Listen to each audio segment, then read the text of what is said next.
Muy buenas tardes. Gracias a todos por venir hoy, una tarde lluviosa y un poquito fría. Y gracias por asistir a esta tertulia de debate sobre el número 499, se dice pronto, de Revista de Occidente en este año de su centenario. Gracias por asistir a este nuevo espacio, ¿no?, que abríamos hace poquito y, por lo tanto, no teníamos, desde luego, mejor excusa hoy que presentar esta revista. Gracias a la Fundación Ligi y, en especial, a su director, a José Antonio Sacristán, por coordinar también este número de Revista de Occidente. Pero, sobre todo, gracias, querido amigo, por vuestro apoyo incansable, vuestra ayuda y colaboración y, sobre todo, gracias por el placer de caminar juntos, acompasar dos instituciones, definir objetivos comunes, buscar sinergias y amplificar nuestro ámbito de actuación. Gracias a ti y a todo tu equipo, Manuel, Cristina, es un placer trabajar con vosotros. Si echamos la vista atrás, no hace falta 100 años y habrá tiempo para ello, vemos cómo el mes de diciembre se ha convertido en los últimos años para Revista de Occidente en el mes de la ciencia, gracias a la colaboración que tenemos con vosotros, con la Fundación Ligi. En 2019 hablábamos de la ciencia compartida en español, en el año de la pandemia, en ese año 2020 que parece tan lejano, pero que fue hace 2 días. Nuestro número de diciembre estaba dedicado a ciencia, medicina y humanismo, una de las piezas clave de esta fundación. Y en el año 2021 celebrábamos esta presentación justo hace un año en el Instituto Cervantes para hablar de España y la mediociencia, en un momento que además se estaba debatiendo la nueva ley de ciencia y que desde Revista de Occidente grandes científicos y personalidades del pensamiento reflexionaban en torno a ese concepto que acuñó Cajal, además a las puertas de su conmemoración. Y este año presentamos nuevamente un número acorde con los tiempos en que vivimos y donde se hace más que necesario pensar la ciencia.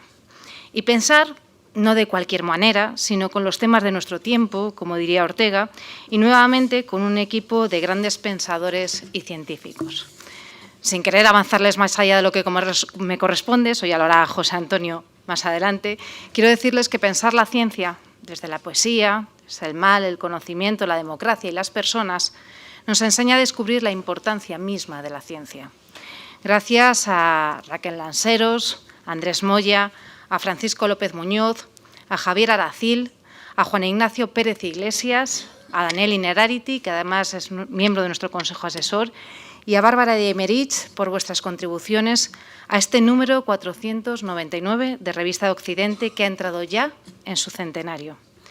Desde la Fundación Ortega Marañón y desde este nuevo espacio cultural vamos a seguir trabajando en acrecentar el conocimiento de la ciencia, como ya dejó claro Ortega en sus propósitos en el número 1 en julio de 1923. Divulgar no es vulgarizar. Y más aún, construir la ciencia ha de estar ligado a la ciudadanía, a la democracia y, cómo no, a las humanidades. Se pregunta Andrés Moya, en el primero de los artículos de este número, ¿por qué la ciencia no puede reflexionar sobre filosofía, derecho, filología, historia, teoría y práctica de las artes y literatura, como los propios de las humanidades, y debatir en pie de igualdad con ellas en la arena del pensamiento? Esta fundación lo tiene claro y en ello apoya toda su actuación. Investigación, diálogo, divulgación en torno a la ciencia y al pensamiento. Pensar la ciencia es pensar las humanidades. Ciencia y pensamiento es el título que además le hemos otorgado a la exposición permanente que acabamos de abrir y que les invito a visitar, de ciencia y pensamiento en torno a la figura de Ortega y Marañón, y que cuenta además con la colaboración y el apoyo de la Fundación Ligi. Ortega y Marañón como dos grandes intelectuales y pensadores de un tiempo que sigue siendo nuestro tiempo. Termino como empecé, dando las gracias a José Antonio y emplazándoles a ustedes a que tengan en esta casa, en esta fundación, un espacio para el pensamiento, para la ciencia y para el diálogo constructivo que nos permita avanzar en una inteligencia colectiva al servicio del presente y, cómo no, del futuro. Termino recordando, para Ortega la ciencia es conocimiento y su motor es la misma necesidad vital del conocimiento verdadero. Muchas gracias.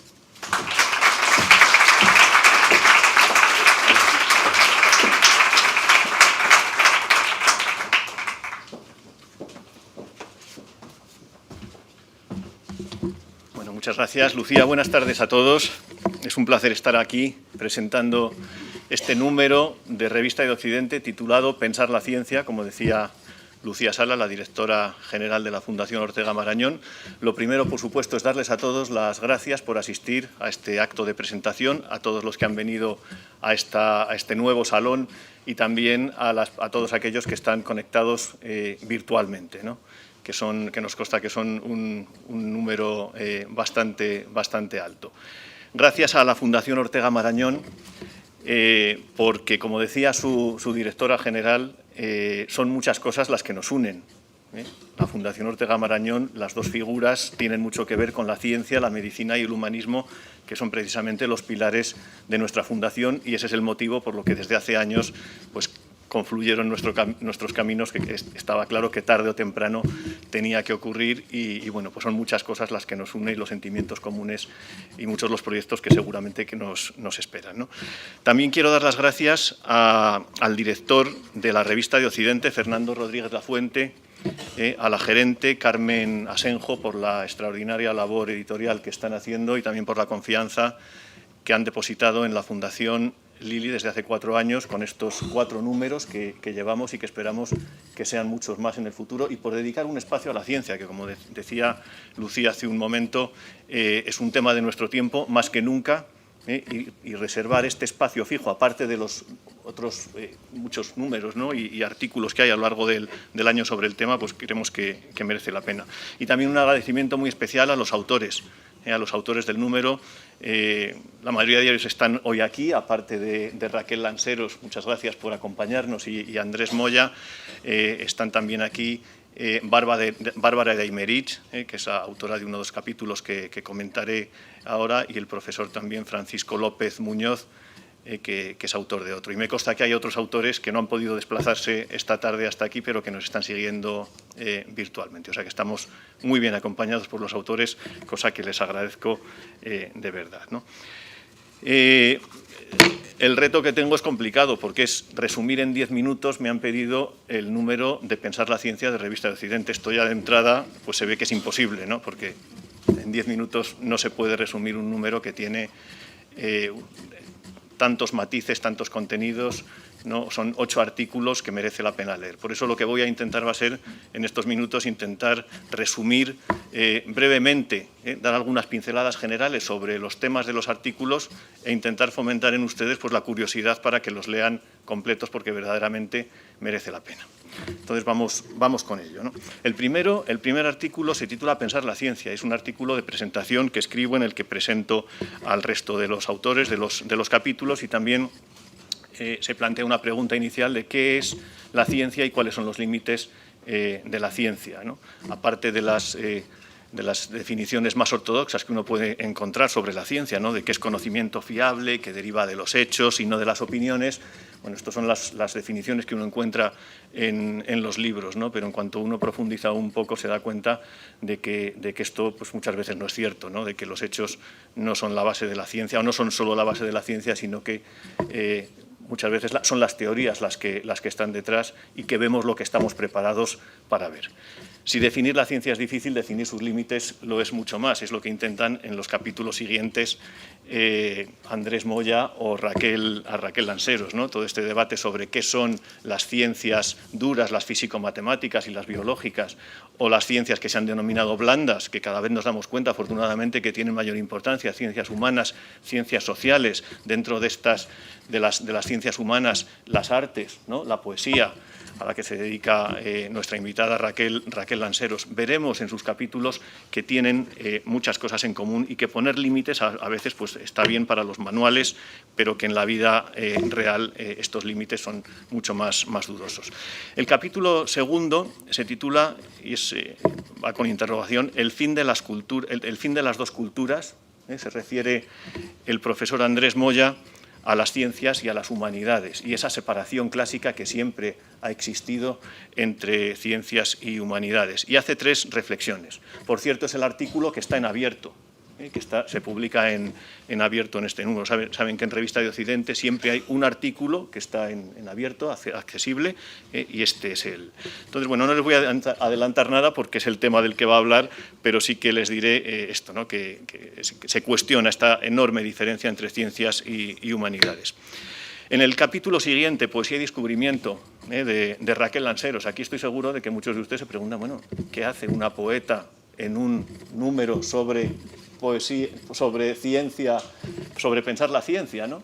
Bueno, pues mucho, porque es un artículo que entra de lleno en este debate que estamos comentando, ¿no? Se titula su artículo Poesía y descubrimiento y analiza con matices interesantísimos lo que tienen en común la ciencia y el descubrimiento. Y tampoco voy a decir más porque estoy seguro de que ella lo comentará a continuación, pero es un artículo precioso. Los artículos cuarto y quinto tienen algo en común, y es que son artículos que retan un poco las creencias que tenemos sobre la ciencia. El artículo cuarto se titula La ciencia al servicio del mal, y el autor es el profesor Francisco López Muñoz. Es un artículo que habla sobre lo que es la buena ciencia y la mala ciencia. Habla de lo que es la mala ciencia, la no utilización del método científico, la ciencia de mala calidad, con sesgos, el fraude, el plagio, nos habla de todo esto. También la ciencia irrelevante, aquella ciencia que desgraciadamente es tan frecuente. Las decenas de miles de artículos que se publican todos los años que tienen muy poco impacto al final en la sociedad, ¿no? Esto él lo considera mala ciencia, pero lo contrapone a la ciencia al servicio del mal. Siempre que pensamos en la ciencia, pensamos que es la ciencia para el bien, ¿no? Bueno, pues él analiza un tema que conoce en profundidad, que es el de la ciencia al servicio del mal, y concretamente cómo se utilizó la experimentación en la Alemania nazi, en los campos de concentración. Es un artículo pues bastante estremecedor, donde nos cuenta casos que probablemente conocemos, pero bueno, es bastante impactante. Y nos hace reflexionar sobre todo porque este es un tema que el tema del nazismo es un ejemplo, ¿no? Pero yo creo que él lanza también la carga de profundidad de hacernos pensar de que probablemente esto que ocurrió en aquel momento puede volver a ocurrir, porque desgraciadamente lo que hemos visto siempre es que el hombre, cuando puede hacer algo científicamente que es factible desde el punto de vista científico, existe el riesgo de que lo haga. ¿No? Entonces ahora hay unos avances de tal calibre que, bueno, pues todos pensamos, ¿no?, en temas como la clonación, edición genética y tal, mal utilizadas, lo que podría dar lugar, ¿no? Y al final, pues esta idea, ¿no?, de que no todo lo que es científicamente posible es éticamente aceptable. El siguiente capítulo, y voy avanzando, es el quinto, que también reta, ¿no?, esta opinión tan común de que la ciencia siempre va antes que la técnica. El artículo se titula Cuando el uso precede al conocimiento, y está escrito por Javier Aracil, que es ingeniero y maestro de ingenieros, una persona de enorme prestigio dentro del campo de la ingeniería, y escribe este artículo que es una maravilla, por lo que digo, porque inicialmente lo que plantea es que no siempre ha sido así, que no siempre va la ciencia antes que la técnica, que muchas veces ocurre lo contrario, que son hombres, ingenieros, inventores, los que han desarrollado máquinas para solucionar nuestros problemas, y que a raíz de esas invenciones y de esas máquinas se ha estimulado el avance del conocimiento científico, que ha dado lugar a su vez a mejoras en esas máquinas y bueno, un círculo virtuoso, ¿no? Habla de los ejemplos de la máquina de vapor, del telégrafo, de los planeadores. En fin, es un artículo que merece la pena, que yo creo que es un homenaje a la ingeniería. Artículo sexto y séptimo, también unidos. Son dos artículos que podríamos denominar Ciencia y sociedad. El artículo sexto es Ciencia y democracia. Está escrito por el profesor Juan Ignacio Pérez Iglesias, que tiene un libro también titulado Los males de la ciencia, muy interesante. Y él lo que hace en este artículo es una correlación entre la ciencia y la democracia. Encuentra un nexo común, dice que las potencias científicas normalmente son países desarrollados y además unidos por el nexo de la potencia también económica, ¿no?, el desarrollo y el progreso. Y es muy interesante porque encuentra algunos puntos en común entre la ciencia y la democracia. Por ejemplo, que ambas fomentan el debate abierto, son antiautoritarias, son tolerantes, las dos son testadas frente a la realidad, tanto las hipótesis científicas como las políticas también. Nadie tiene la última palabra, es decir, no al dogma, y también habla de una diversidad enriquecedora, que es común a la ciencia y a las democracias. Un artículo que no pueden perderse. Séptimo, y vamos ya finalizando, la ciencia y la gente, un título muy orteguiano del profesor Daniel Innerarity, uno de nuestros filósofos que mencionaba también Lucía Sala al inicio, de referencia en estos momentos.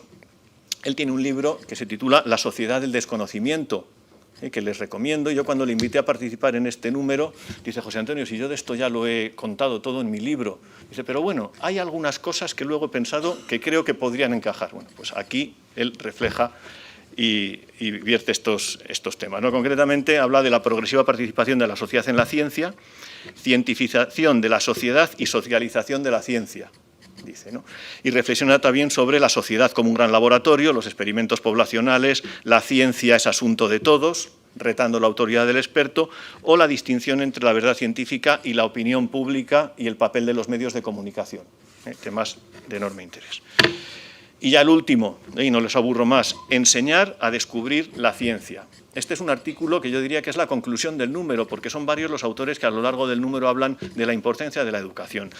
Lo escribe Bárbara de Aymerich, que es profesora de ciencia en un pueblo de Burgos, en Espinosa de los Monteros, una persona muy conocida, vocacional, y el artículo hay que leerlo. Solamente les voy a decir cuál es el hilo conductor, que es la educación en ciencia como base del pensamiento científico, y que al final formar ciudadanos críticos que piensen por sí mismos es la base también de las democracias, ¿no? Yo creo que es el artículo, es la línea conductora. Pero como digo, no voy a darles más pistas porque es un artículo que hay que leer. Hay que leer porque es poesía pura y es vocación didáctica pura. Y para demostrárselo, termino leyendo el último párrafo del último capítulo, que es el octavo, de la profesora Bárbara de Aymerich. No acaba aquí el número de Revista de Occidente porque, como siempre, pues hay también referencias a crítica literaria, poesía, cine, etcétera, que también merece la pena, pero yo acabo mi misión aquí con la sección de la ciencia. Entonces, dice la profesora Bárbara de Aymerich, y termina así, se refiere a la enseñanza. Dice: pero si algo es clave en este empeño es ahondar en sus miradas, escuchar sus inferencias, ilustrarnos con sus interjecciones, con sus asombros, con sus aprecios, mitigar sus dudas, escribir en las páginas blancas del libro de su vida unas líneas de ciencia, difusas, alegres, cantarinas, etéreas, misteriosas, para que ellos, con el paso del tiempo y del espacio, las marquen firmes, pétreas, incólumes y se apoyen en ellas como seres más críticos, más completos y más humanos. O sea que este es el último párrafo, por si les sirve también de estímulo para leer el capítulo. Y eso es el resumen. Espero haber conseguido por lo menos generar esa curiosidad para que lo lean completo, y no les quito más tiempo a los protagonistas de la tarde. Les dejo con Fernando Rodríguez Lafuente y nuestros dos invitados, agradeciéndoos de nuevo pues que aceptar esta invitación y el resto de la tarde. Muchísimas gracias.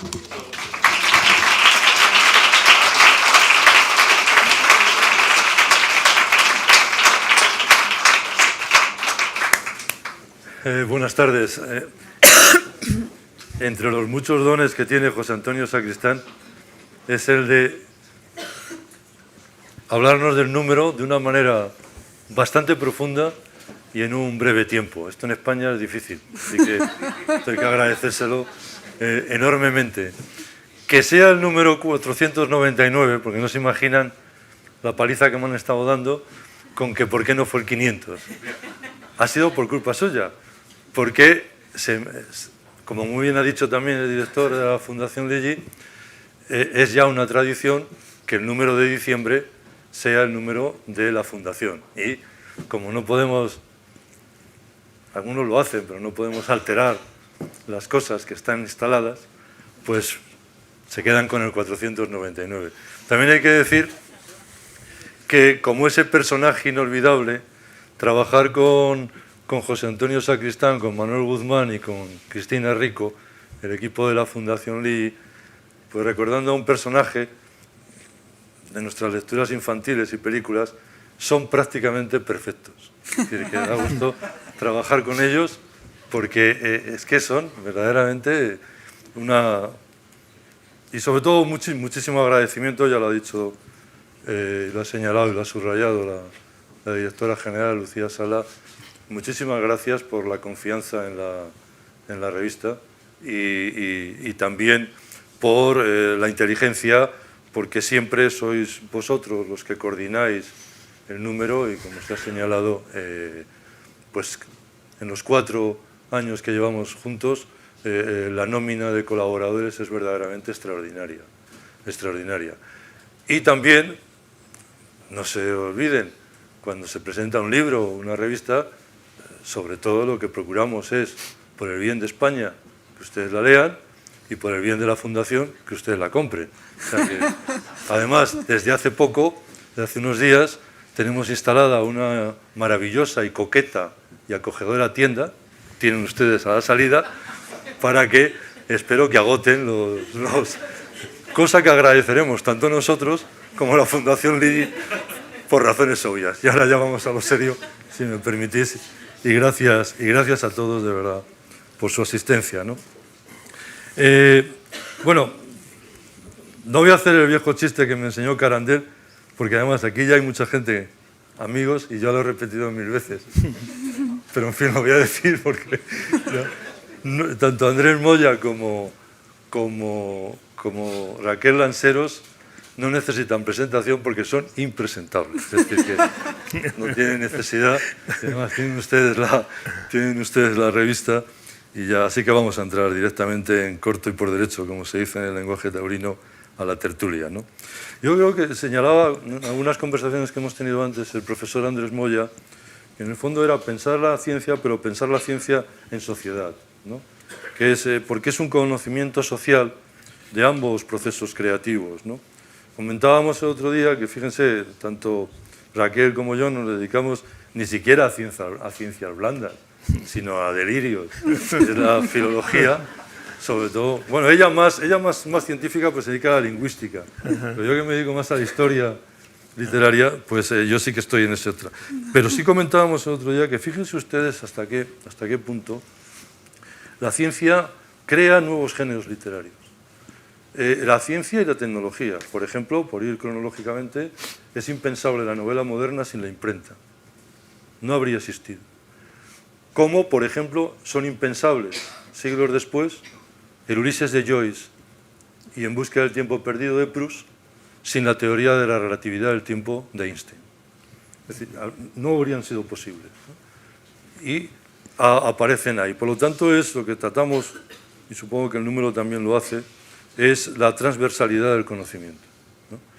Que es algo que tenemos que pensar en estas primeras décadas del nuevo siglo, ¿no? Y sobre todo, para nosotros, el valor de las palabras, ¿no? Ahora, en tiempos en los que ya nadie cree en las palabras, porque todos los días nos están tomando el pelo, no ya si solamente fueran las fake news, hay cosas peores, códigos penales, etcétera.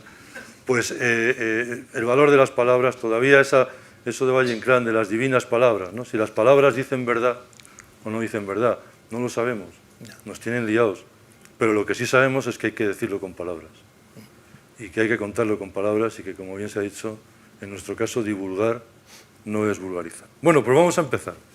Hemos hecho, no lo vamos a cumplir, ni muchísimo menos, pero por lo menos 3 bloques de conversación, ¿no? El primero es, precisamente, ya se ha citado, ¿por qué la separación entre ciencias y humanidades? La primera, como en la tele, va para Andrés Moya. Andrés, ¿cuál es la definición ortodoxa de ciencia y de humanidades que podría más o menos explicar esta separación? Bueno, la ciencia esencialmente es un método que tiene unas características muy particulares probablemente con respecto a otras formas de conocimiento. En cierto modo, yo creo que ha estado históricamente desprestigiada con respecto a otros ámbitos del saber, porque la ciencia siempre, digamos, se aproxima a través del desarrollo del conocimiento particular por aproximaciones sucesivas a las cosas. Es verdad que está nutrida esencialmente o parte esencialmente, y esto tiene elementos muy próximos con otras formas del conocimiento a través de intuiciones fundamentales y de teorías, que esto es un elemento que a mí me gustaría remarcar. Pero esencialmente lo que identifica la ciencia es un método.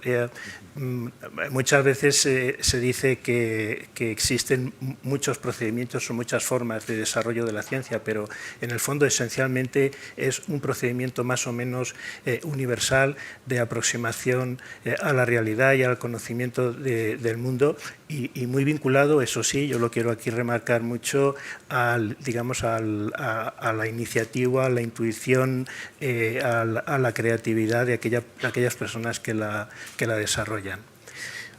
Así tal dicho, dices, bueno, pues esto no tiene por qué ser muy esencialmente diferente de las humanidades. Y yo personalmente, de hecho en mi artículo lo defiendo, no esas diferencias que existen entre lo que es el conocimiento científico y lo que son las humanidades, yo considero que es un tanto artificial. Podemos ahondar luego en el desarrollo y por qué históricamente esto es así.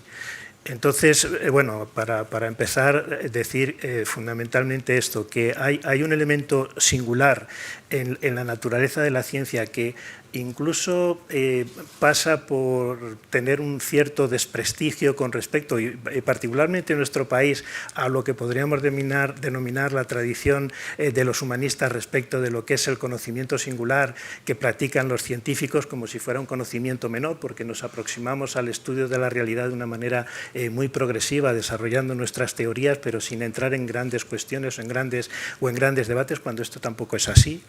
Y bueno, de esta manera yo quiero plantearlo como que nos estamos, o sea, esa separación es un tanto artificial, como luego vamos a poder resumir, y de hecho lo ha comentado con esta frase tan interesante de Aymerich, de que probablemente esta separación nunca ha debido existir ni debiera existir. Nunca debiera existir, y menos en nuestro país, que me gustaría hacer esto énfasis porque la tradición de tú eres de ciencias o de letras, está muy marcado. Esto lo tenemos, iba a decir, en nuestro DNA. Por cierto, ya para finalizar esta primera intervención mía, ¿cuánto de metáfora hay en la ciencia? La ciencia está llena de... Sí, luego vamos a hablar de eso. Llena de metáforas.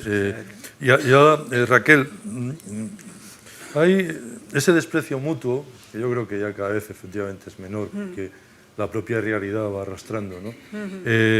Pero ese desprecio mutuo, dice, hay razones de quienes defienden más o menos la supremacía de las humanidades, bueno, que quienes defendían, están las pobres, pero quienes defendían la supremacía de las humanidades con un argumento de que es que la ciencia se ocupaba de problemas menores, ¿no?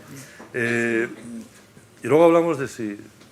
Hay una pregunta, luego os la hago, pero la hago ahora, que es, yo creo que es el centro de toda la historia. ¿Tiene la ciencia moral? Por lo del artículo que has señalado, sí, del mal es muy... ¿Tiene la ciencia moral? Partiendo de que, tal y como estamos, no sé quién tiene moral, pero en fin, no vamos a requerir a la ciencia lo que muchos otros no tienen, pero volvemos a esto, ¿no? La supremacía de las humanidades, ¿a ti qué te parece? Bueno, has hecho bien enunciarlo en pasado, porque cada vez menos personas se atreven estando tan desbancadas, digamos, en el ámbito del conocimiento como aparentemente están, aunque nunca se ha dicho la última palabra en la historia, ¿no? Sí, esto es muy largo. Todavía pensar que nos queda mucho por vivir a la humanidad.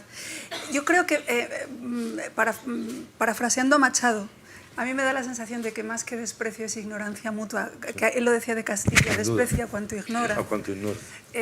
Y se puede traer al caso, porque hay precisamente Cipis No, en su famosa conferencia de 1959, Las dos culturas, a la que aludía Andrés Moya en el título de su artículo, hablaba de cómo los intelectuales del ámbito humanista torcían la cara cuando preguntaban a un científico, ¿usted puede decirme un soneto de Shakespeare? Y no podía, pero decía, también es cierto que en el ámbito humanístico pocas personas saben enunciar la segunda ley de la termodinámica, que vendría a ser algo así. Si quieres hacemos una encuesta. Es decir que... vayan respondiendo. Claro, es decir que también hay veces que desde el punto de vista de las humanidades hay como una exigencia de unos conocimientos que no se tienen recíprocamente.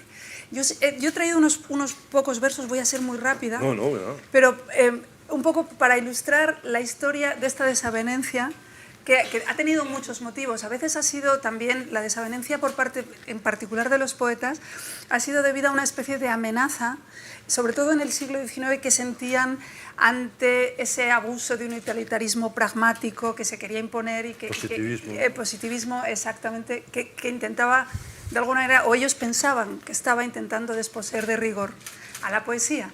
Y por lo tanto esto generó respuestas defensivas como la de William Blake en su poema, por ejemplo, Jerusalem, en 1804, que dice: yo no razono ni comparo, mi trabajo es crear. Imagínense, ¿no?, que fuya al...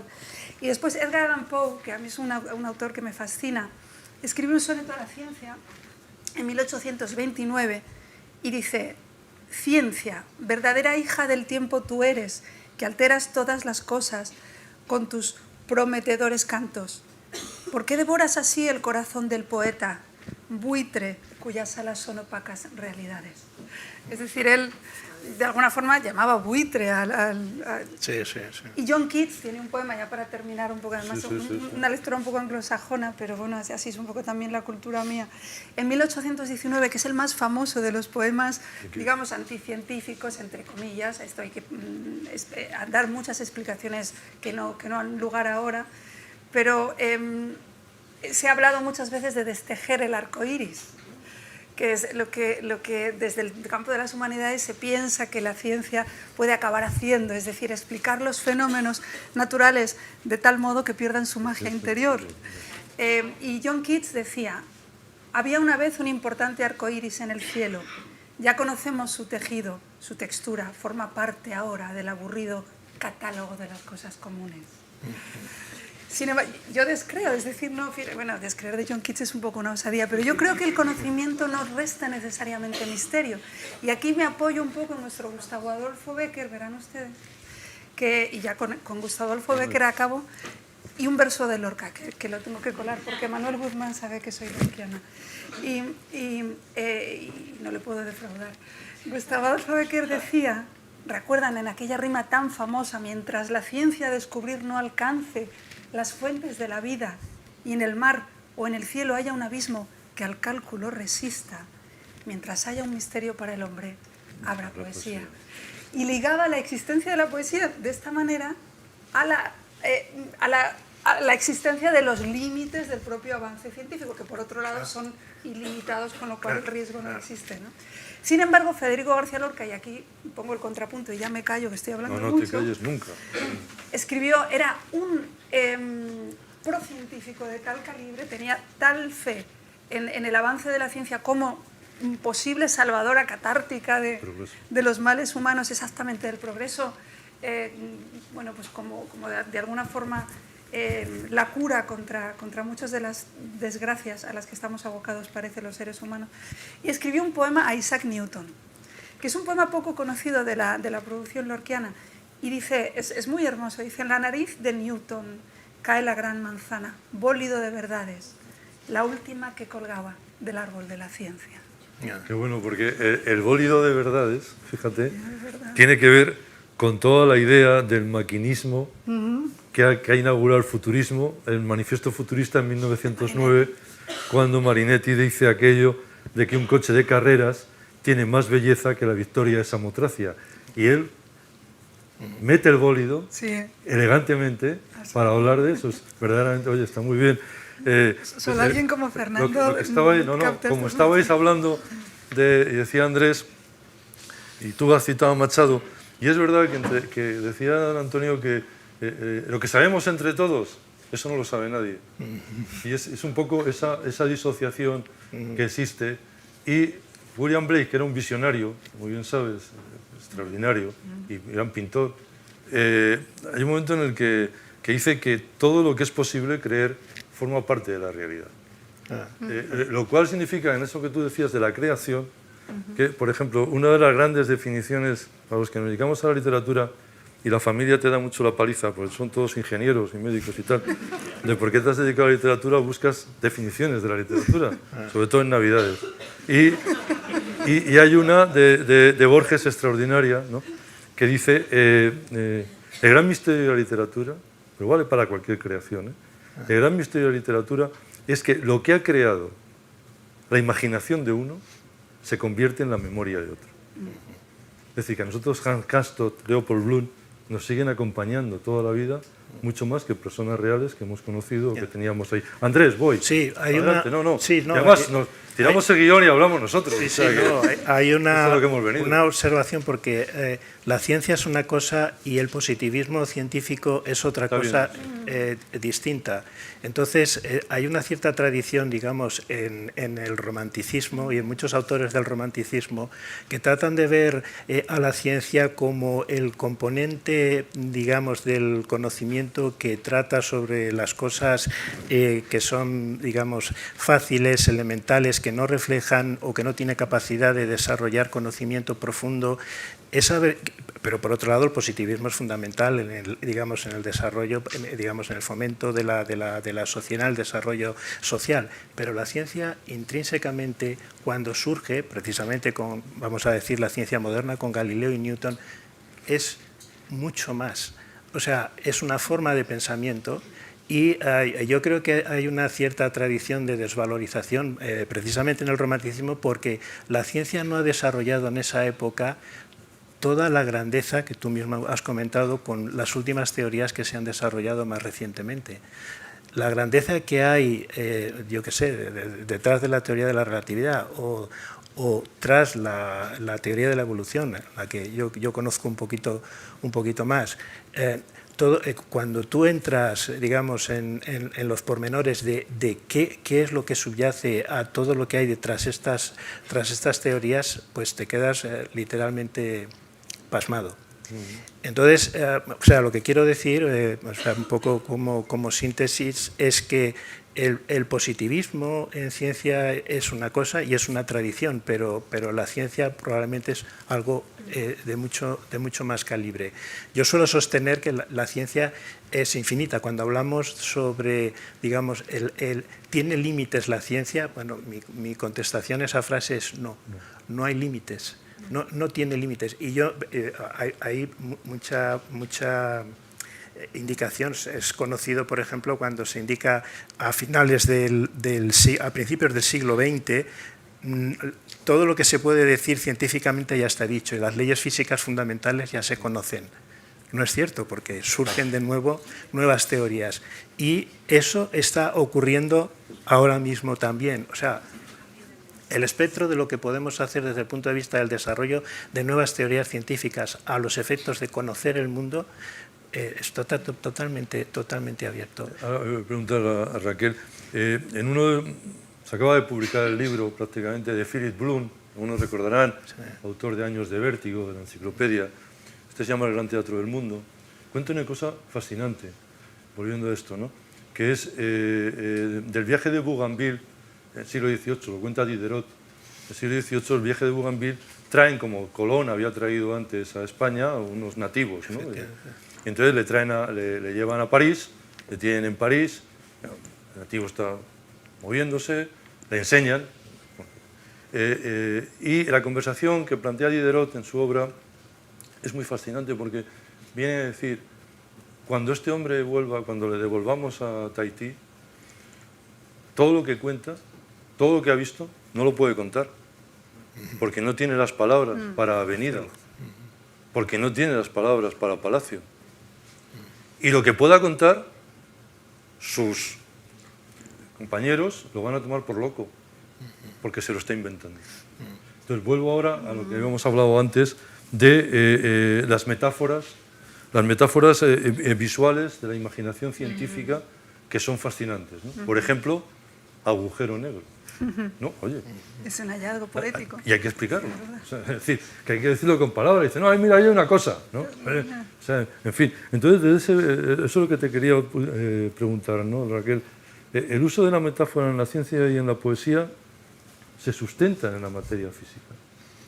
Absolutamente. De hecho, tú acabas de decir algo que, bajo mi punto de vista, es muy importante. Tú has hablado de algo que enunció Wittgenstein, cómo los límites de mi mundo son los límites de mi propio lenguaje. Eso se lo digo a los alumnos y se enfadan muchísimo, pero es rigurosamente cierto. Claro, aquello de no existe lo que no puede ser nombrado, el lenguaje como representación de la realidad, y por lo tanto la realidad inexistente sí no puede ser nombrada, ¿no? Que esto de todas formas es un debate de mucha entidad, un debate filológico y filosófico de mucho calado, es decir, existe lo que no se nombra, etcétera. E incluso existe lo que no se percibe, la subrogación perceptiva, es decir, es muy complejo. Pero es verdad que la ciencia utiliza para describir la realidad que va haciendo suya, que va conociendo, porque partimos de la base de que, al menos en mi modesta opinión, tanto el arte como la ciencia surgen del mismo asombro, de la misma curiosidad humana. En ese sentido son hermanos porque surgen del mismo impulso.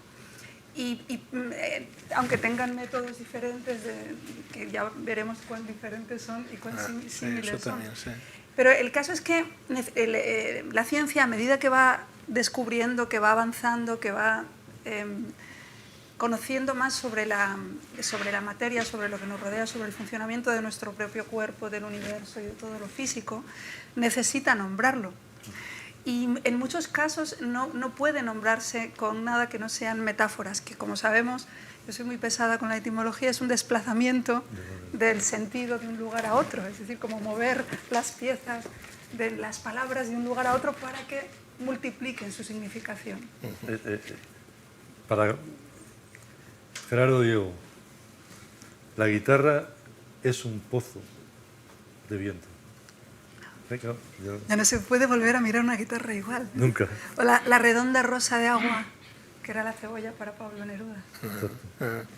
Bueno, pues hablando de metáforas, por ejemplo, tenemos el DNA, esta estructura tan importante para el desarrollo de la biología. Cuando se descubre la estructura, hay mucho más que lo que es la propia estructura química de la molécula, porque cuando Watson y Crick desarrollan la estructura, ella misma implícita, cuando ves esa doble espiral, cuántas cosas ha evocado una estructura, pero incluso sugiriéndote capacidades que esa misma estructura puede tener, independientemente de que hubieras conocido cuáles son los fundamentos físico-químicos que tiene la propia estructura. Entonces, no es la primera vez que yo he oído hablar del DNA como una importantísima metáfora, hay digamos, una gran cantidad de literatura que pone de manifiesto, digamos, en el ámbito de la ciencia, cuánta cantidad de conceptos metafóricos hay en la ciencia y que se están utilizando taxativamente metáforas que son importantes para digamos, la promoción y el desarrollo. Son evocadores de muchas otras cosas, y cuando estás incluso desarrollando la fisicoquímica de esa estructura, te está sugiriendo otras cosas. Entonces, hay muchos elementos metidos en ese concepto. Hago referencia al DNA porque es uno, pero bueno, estamos hablando de los agujeros negros, y podríamos hablar de muchas otras metáforas en relación, por ejemplo, con la estructura del universo, la dinámica del universo, etcétera. Oye, Raquel, el placer de la creación, que es compatible entre los dos, ¿no? Y se comparten mejor, ¿no? Entre científicos y artistas, ese placer experimenta en un grado máximo. Yo creo que ibas a leer un poema, ¿no? Puedo leerlo, sí. Porque mira, voy a leer un poema que se lo voy a dedicar a Andrés, porque Muchas Andrés estaba gracias. hablando de algo hermosísimo que son las estructuras. Yo recuerdo una exposición que vi hace muchos años precisamente en Valencia, en el Museo de les Arts y les Ciencias, o les Ciencias y les Arts, que se basaba en las estructuras, en algunas estructuras básicas que forman parte de todos los componentes naturales, como puede ser la espiral, Sí. e incluso, exacto, la fractalidad, que ahí nos podríamos meter también, está en la sintaxis. Sin duda. Es decir, que partimos de la base, creemos que la ciencia estudia la materia física y natural, y los creadores, en este caso literarios, trabajan con el lenguaje, que es una convención humana, pero no tenemos ninguna convicción de qué sea el lenguaje, porque nadie sabe cuándo aparece y es un misterio su origen, y no sabemos cuán natural sea. No sabemos si lo hemos inventado o no. Entonces, a mí me gusta mucho remarcar esto. Y el carácter de arbitrariedad que tiene el lenguaje. Absolutamente, absolutamente. O sea, hemos decidido que un signo se llama A y para adelante, ¿no? Pero... Y hablando de las espirales, yo escribí este poema que se titula El arquetipo. Yo creo que la ciencia también trabaja con arquetipos, así como la literatura. Sí. La literatura es puro trabajo arquetípico. De hecho, hay, por ejemplo, en la ciencia de la evolución, digamos, predarwiniana, la idea o la referencia al concepto de arquetipo, que no es algo que luego sea muy, digamos, relevante para entender cómo se producen los fenómenos de la evolución, pero los arquetipos están a la orden del día. Cuando clasificamos organismos, estamos utilizando arquetipos y aún utilizamos eso. Procede. Dentro de mí, flotando en lo hondo de mi oído, en un mar diminuto cuyas sales comparten proporción con los mares prehistóricos, habita una espiral. Posee la misma forma de los trilobites, huella de océanos fósiles, idéntica a la corola de las flores. ¿Y qué decir del círculo de suma perfección de las pupilas? El óvalo en tensión de las mandíbulas, la delicada armonía de las vértebras. Cada una de mis células es un paradigma universal. Soy un lienzo de simetrías canónicas. ¿Cómo me gustaría estrechar la mano que sujeta el pincel? Maravilloso.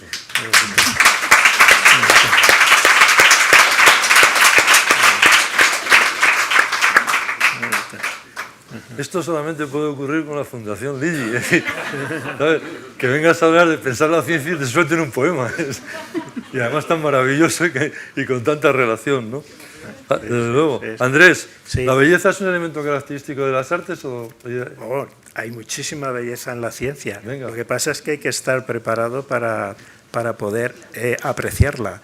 Eso sin lugar a dudas, porque uno puede pensar que, digamos, es objetivo propio de la actividad del artista, digamos, recrearse con la belleza o crear la belleza. Claro. Pero es que en la ciencia se crea belleza y lo que pasa es que es verdad, y de esto tendríamos que hablar probablemente al final, necesitas una cierta preparación, un cierto proceso para poder tú mismo llegar a apreciar y ver que ese objeto, esa entidad, ese desarrollo con el que estás tú trabajando realmente encierra algo que en sí es maravilloso y bello. O sea que eso pasa en todas las artes.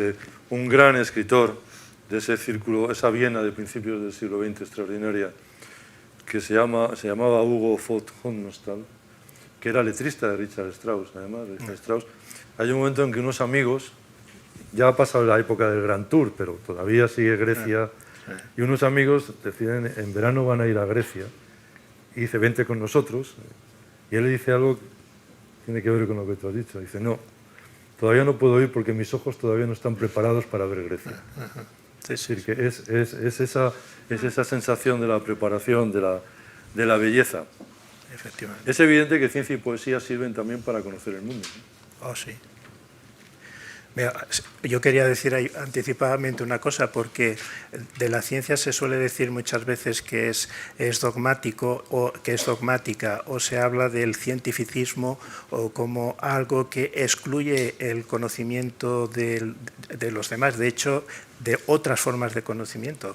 De hecho, yo tengo un librito que se llama No pensar la ciencia, sino pensar desde la ciencia, que lo publiqué ya hace unos años, es uno de mis primeros libros de reflexión filosófica. Y curiosamente, o sea, yo mismo me he dado cuenta en mi propia transformación hasta darme cuenta de la importancia que tienen otros saberes y cómo son saberes complementarios y realmente llegan a ser complementarios. La ciencia es una forma de conocimiento que no excluye en modo alguno otras formas.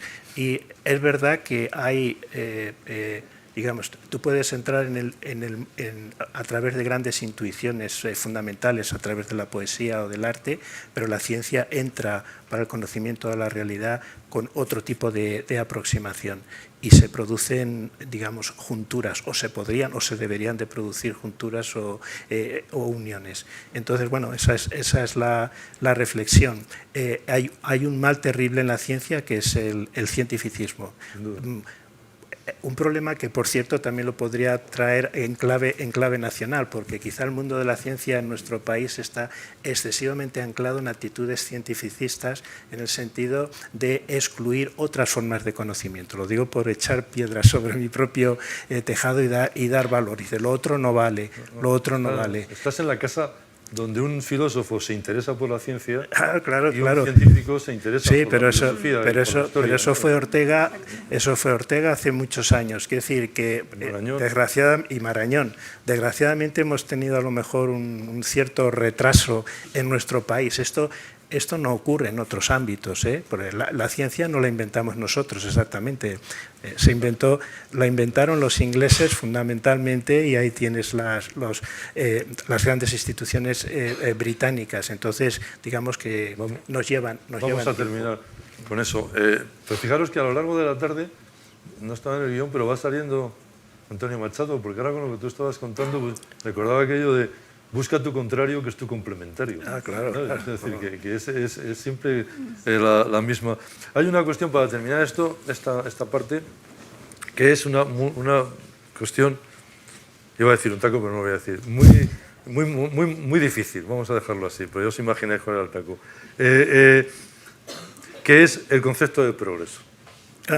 El concepto de progreso, porque en el arte es muy difícil, muy complicado decir que Joyce es mejor que Shakespeare. Es complicado. Porque probablemente sea circular, ¿no? Y tal.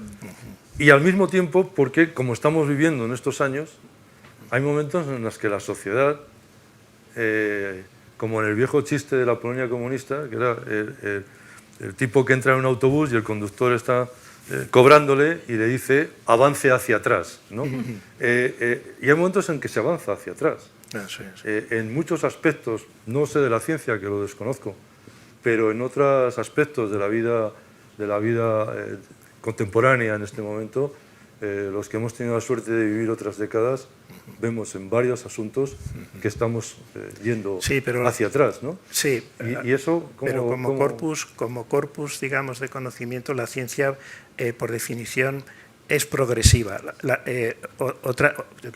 Tú has hablado de la idea de progreso, pero esto es otra cuestión distinta. Si hablamos de progreso social o no en la humanidad, quería que esto hay que separarlo. A mí me interesa mucho, bueno, la cuestión del progreso tiene muchos ámbitos. A mí personalmente, por ejemplo, en el ámbito de la propia evolución biológica, no la evolución humana, me interesa muchísimo saber si existe o no una cosa tal como el progreso en la evolución biológica. Es un tema casi anatema, porque parece antropocéntrica la definición. Pero volviendo a lo que es la ciencia como método, esto es una de las grandes cualidades que tiene la ciencia, que su carácter acumulativo es integrador. O sea, no excluye, va incorporando. Tienes que sumar y no restar. Efectivamente, no resta nunca. tiene problemas, porque su avance tiene además mucho parangón, lo has comentado tú anteriormente, con el carácter de las sociedades democráticas. Si hay algo, una forma de conocimiento profundamente democrático, es la ciencia. Sirve para todos. Sí, Es muy difícil tú muy bien has comparado Joyce con Shakespeare y has dicho que es imposible esa comparación. Es verdad que en el tema del arte, en el de la literatura y el de la poesía más aún en particular, es muy difícil establecer si hay un progreso o no. Hay quien pretende, por ejemplo, que hay elementos rupturistas como las vanguardias que suponen... A mí, sin embargo, me parece... pero muy modestamente me parece observar una cierta acumulación también. Es decir, a mí me da la sensación de que en la creación, así como no existe el concepto ex nihilo, y todos son fusiones asociativas de literatura sobre literatura, ¿no? Exacto, de textos precedentes, me da la sensación de que nadie nacido posteriormente a una fecha podría escribir de la manera que lo hace si los antepasados no hubieran escrito de ese modo. O sea que sí creo que seamos enanos a lomos de gigantes. En cuestiones, por ejemplo, de terminología. Sin ir más lejos. O sea, hicimos un examen de un soneto, que era un soneto extraordinario del siglo XVII. Era un comentario de texto. Pero habíamos metido una palabra que en el siglo XVII no existía. Una trampa, claro. La trampa, claro. Y ahí veías que eso, efectivamente, era acumulativo. Sí, vamos a entrar en un asunto muy incómodo, para terminar, que es el papel de la educación. Que esto es como el estribillo de siempre, ¿no? Andrés, primero y después Raquel, pero no deberíamos, bueno, fíjate, recuperar el modelo griego. El modelo griego, no de ahora, sino de la Academia de Platón. La Academia de Platón. Donde no existían esas fronteras. No entre nadie que no sepa geometría, decía Platón, sí, pero si analizas el concepto de qué es lo que quería decir Platón, parece que uno debiera de saber o de tener conocimientos científicos de matemática o de física, pero hay mucho de pitagórico y la idea de que nadie sepa, que nadie entre en la academia que no sepa geometría. Estamos hablando un poco de la geometría pitagórica y todo lo que conlleva la idea de lo que la numerología y los números y la importancia de los números para comprender, por ejemplo, el universo. Entonces, quiero decir, lo que hay implícito en la academia griega es una integración que nunca debiéramos, integración de conocimientos que nunca debiéramos haber abandonado. O sea, claro, a mí me ha resultado siempre tan evidente que esto debiera de ser así, porque yo desde mi más tierna infancia, bueno, cuando empecé a estudiar, tengo que decir, entré en la universidad, empecé a hacer mis estudios de biología y me aburría un poco. Y entonces al año siguiente decidí empezar a estudiar filosofía. Iba loco porque estudié las dos cosas al mismo tiempo. No, pero no se te nota demasiado. Y fue para mí un momento fundamental de mi propia carrera, o sea, de mi propio desarrollo intelectual, el poder ir integrando conocimientos de la manera en cómo lo hice. Y creo que ese es el camino. Pero no estamos descubriendo nada nuevo. No. En nuestro país probablemente sí, pero en otros ámbitos, quizá en el mundo anglosajón, ¿no? Existen allí, en el ámbito universitario, lo que se llaman los minor y los minor, y entonces uno tiene unos conocimientos fundamentales que puede complementar con muchos otros, y el propio estudiante desarrolla su propio currículum académico. Entonces, bueno, quiero decir que, como decía Snow también al final de todo su librito, no hay nada que descubrir, está todo en la educación. Está todo en la educación. Raquel, la pregunta, perdona, pero está en el guión y no tengo más remedio que hacerla, pero me parece imposible. O sea que estás absolutamente eximida. ¿Puede hacerse algo en la universidad? Te da hasta la risa, ¿eh? Es que como universitario me tengo que tapar, ¿sabes? Bueno, los tres damos clase en la universidad. Claro. Lo que ha dicho, Andrés, se puede hacer de la universidad. Lo que ha dicho Andrés, yo lo subrayo de principio a fin. De hecho, me siento una damnificada de la... Yo creo que por eso amo tanto la ciencia, como lega, discreta. Pero me siento una damnificada porque me acuerdo cuando tuve que elegir griego y tuve que renunciar a las matemáticas, que yo tenía unas calificaciones altísimas y me parecen de una belleza absoluta para comprender el mundo, la realidad, la armonía, la música, la poesía, las artes.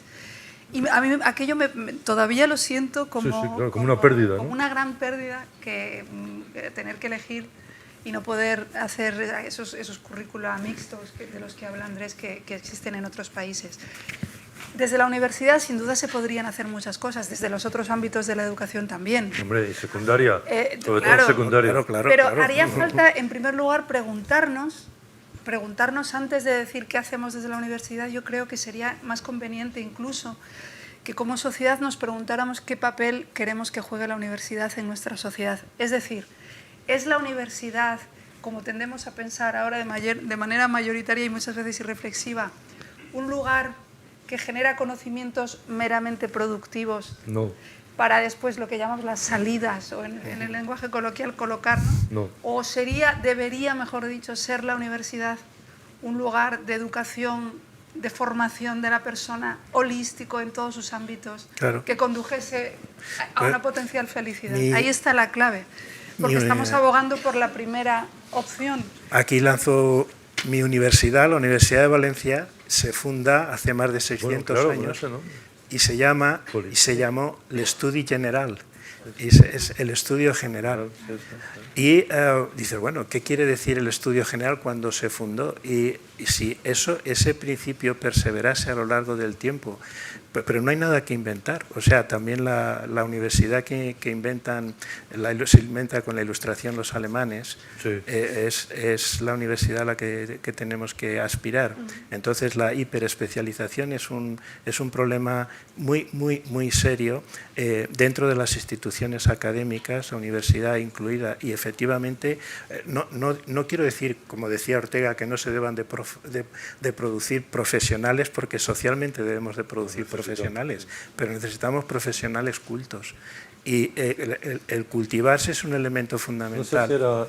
No sé si era Stefan Zweig que decía, si me tengo que operar y tengo que elegir entre dos médicos extraordinarios, dos cirujanos maravillosos, y uno ha leído a Chekhov y el otro no, que me opere el de Chekhov. O sea, eso yo creo que es... Sí, esa es la frase. Bueno, hemos terminado prácticamente porque lo que os quería preguntar para cerrar era el papel de la divulgación, de esa visión integradora, que creo que lo hemos estado diciendo a lo largo de toda la tarde.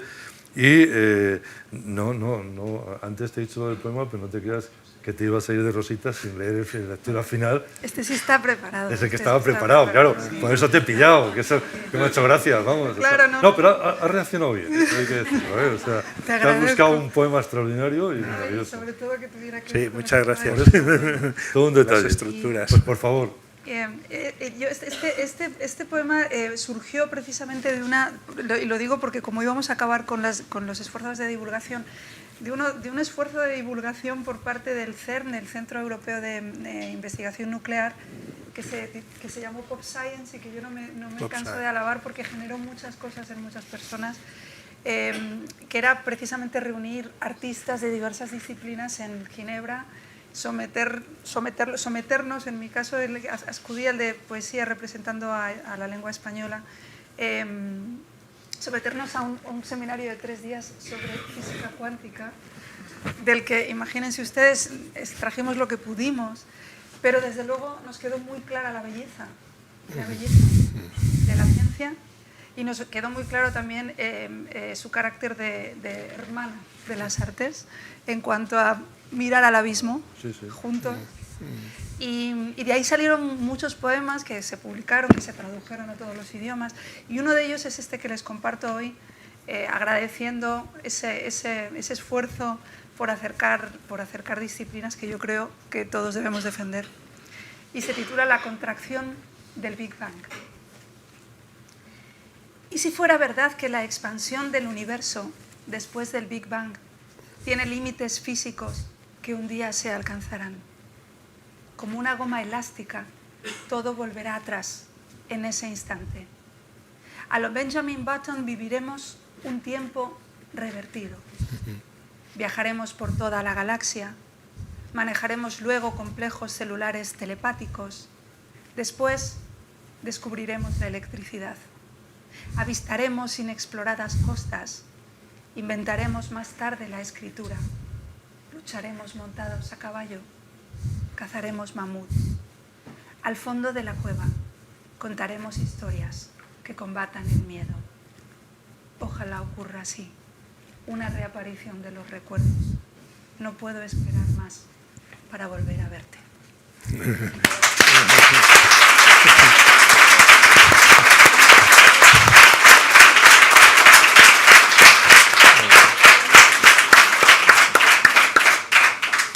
Muy bien, pues muchísimas gracias. Permítame ahora una despedida de lo que hacíamos en la facultad hace muchísimas décadas, que era la agitprop, que era la agitación y propaganda, porque vamos a pasar un vídeo que espero que es un homenaje a la revista de Occidente por los 100 años de cultura en español y 100 años de cultura global. Y también agradecer precisamente por esa cultura en español y esa cultura global la estrechísima colaboración de la Fundación Ligi para ir alcanzando poco a poco el español como una lengua de comunicación científica. En este momento hay un PERTE muy importante por el gobierno español que plantea el español como lengua de comunicación científica.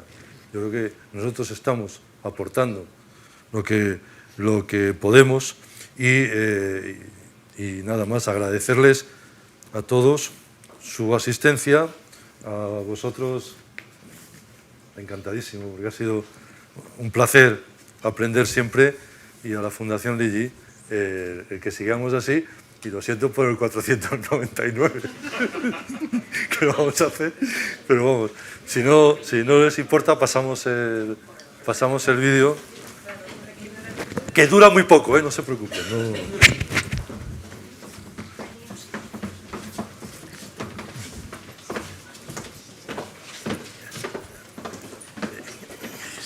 No, yo ya lo he visto, no te preocupes, yo ya lo he visto. Por favor. Lo que quiero es que os guste. Sí. Hay que guardar. Ha sido Dura muy poco, ha sido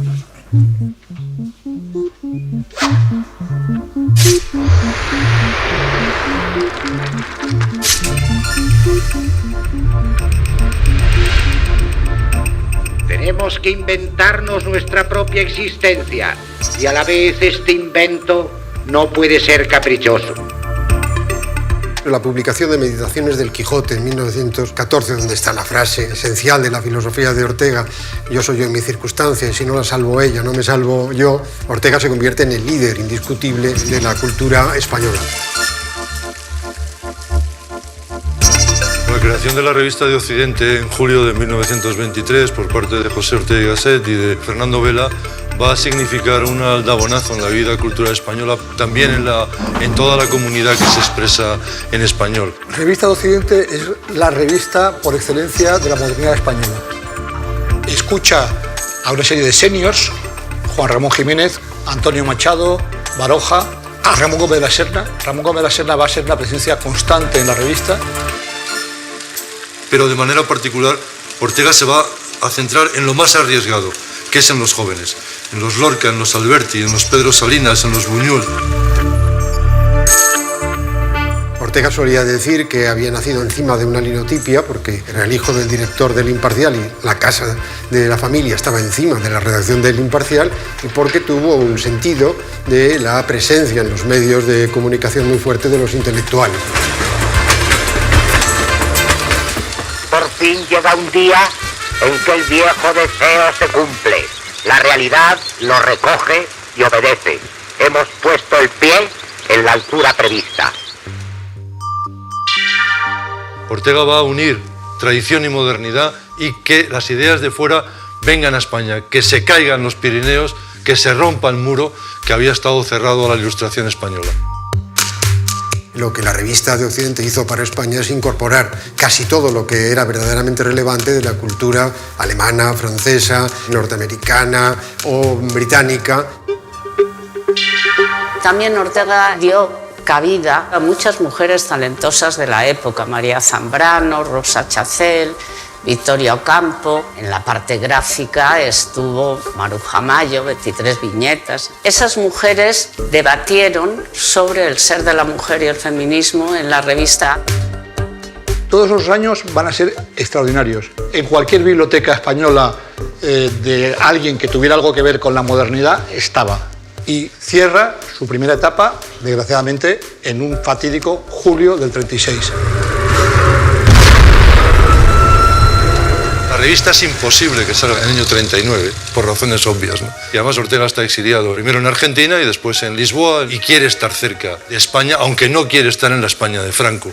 Y en el 63, aprovechándose de la ley Fraga de ese momento, Revista de Occidente vuelve a salir y vuelve a ser un lugar importante donde todavía están algunos testigos, algunos actores de la primera época. Y después, emergencia de unas nuevas generaciones, una generación que va a ser la que va a marcar la transición política española.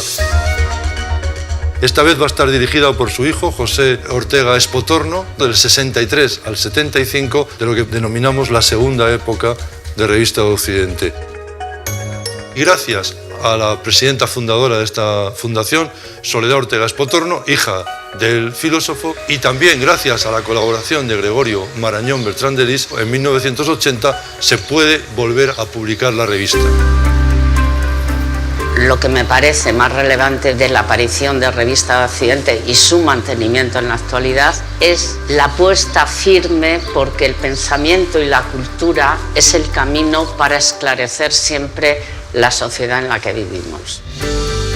Antes se decía que lo que no está en los medios de comunicación no existe, y ahora podríamos decir que lo que no está en las redes no existe, y por lo tanto debemos estar. Ahora debemos estar con el sentido y con la sensibilidad que marcaron los propósitos que Ortega escribe en el número 1 en julio de 1923. El rigor, el equilibrio, la moderación, pero sobre todo un uso inexpugnable de la libertad de expresión y la libertad del pensamiento.